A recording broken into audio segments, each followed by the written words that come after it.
Yung spare tire ko pala nasa ilalim, oh. Yun. So ito pala lumalabas yung tire pressure niya roon sa dashboard. Kaya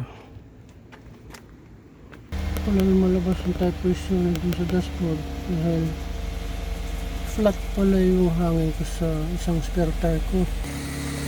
Nanginang ko na yan, oh. Tataas ko na yan doon.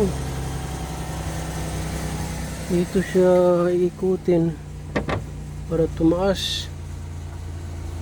Okay, para sa inyong kaalaman lang. Kaso panghangin ko at yung compressor ko, yan. Alright, so hip ko na muna yan. Oh, nawala na, oh. See? Nawala na. Kasi lagyan ko ng hangin.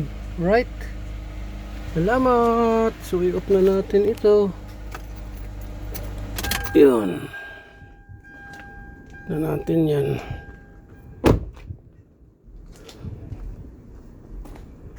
Balik na natin. Okay?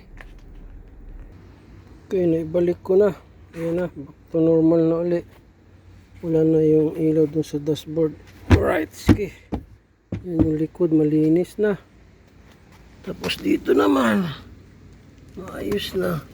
Balik ko na lang tong cover nya. Inising ko muna. Alright, sige. Salamat. You know. Salamat sa panonood. Alright.